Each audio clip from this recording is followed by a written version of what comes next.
Hello friends, नमस्कार. मी अलका घोडके माझ्या YouTube चॅनलवर तुमचं मनापासून स्वागत करते.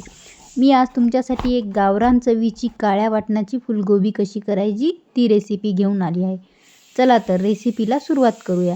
त्यासाठी मी इथे एक कांदा घेतला आहे, लसण, शेंगदाणे, दगडी फूल, लाल मिरच्या घेतल्यात, धने आणि काळा घरगुती मसाला, खोबरं आणि लवंग आणि 2 मिरची, फुलगोबी आणि हरभऱ्याची डाळ भिजवून ठेवली होती.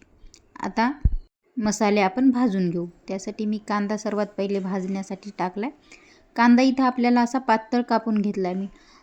असंच मी कारल्याच्या भाजीमध्ये काय केलं होतं, वाळलेला कांदा घेतला होता. वाळलेला कांदा असेल तर आणखी चांगलं. कांदा बघा आपला छान भाजला आहे आणि आता त्याला मी काढून घेते.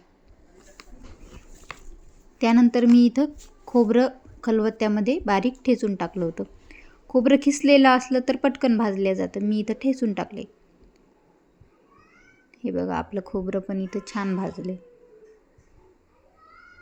लवंग आणि मिरे टाकले आणि ते भाजून घ्यायचे. ते उडू नये म्हणून थोडंसं झाकून ठेवायचं त्यावर, नाहीतर मग काय होतं ते उडते. असं सर्व एक एक करून खडे मसाले आपल्याला इथं छान असे खरपूस भाजून घ्यायचे. काळ्या मसाल्याच्या भाजीमध्ये मसाले सर्व छान भाजलेले असतील, काळसर थोडे होईपर्यंत, तर ती भाजी छान होते.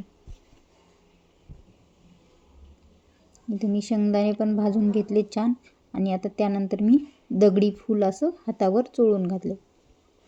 असं बारीक केलं म्हणजे ते छान भाजलं जातं आणि जर आपण तसं टाकलं तर ते मध्ये तसंच राहतं आणि वरतून करपून जातं.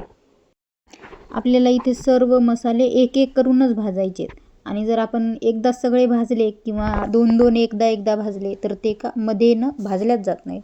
वरतून करपते आणि मग ते मध्ये छान भाजल्या जात नाहीत. म्हणून इथं सर्व मसाले मी एक एक करूनच भाजून घेत आहे.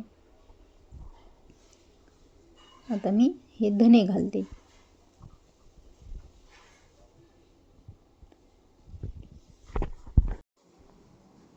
तवा खूप गरम आहे त्यामुळं सर्व फास्ट भाजत आहे. इथे मी धने फूल भाजून घेतले आणि त्यानंतर मिरची तशीच भाजून घेतली. आता मी तीळ आणि कारळं भाजून घेते.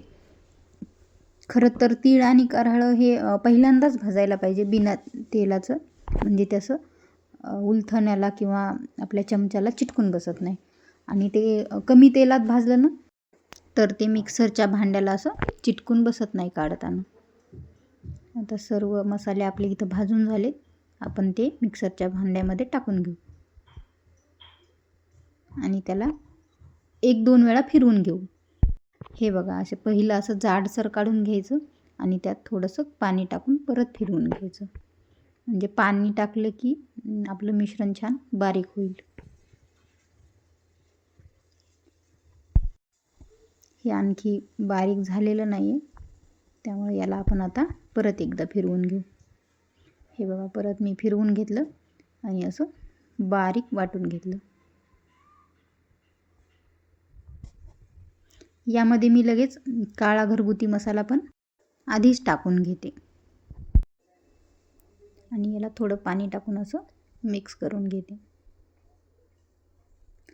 काळा मसाला नसेल घरगुती तर तुम्ही कोणताही मसाला ॲड करू शकता, तुम्हाला जो आवडतो तो.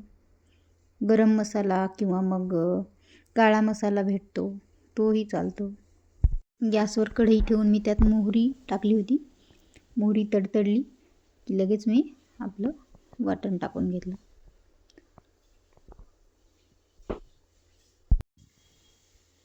वाटण थोडंसं असं तेल सुटायला लागलं की त्यामध्ये थोडं पाणी टाकून थोडं उकळी येऊ द्यायची त्याला 2 मिनिट.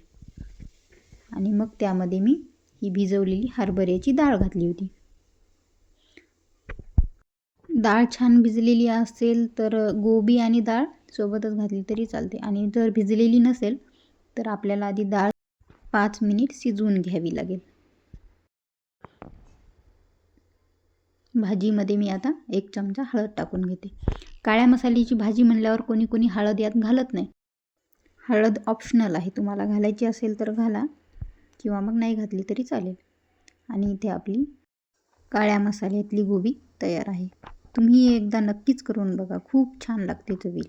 व्हिडिओ पूर्ण बघितल्याबद्दल खूप खूप धन्यवाद. बाय. भेटूया पुढच्या व्हिडिओमध्ये.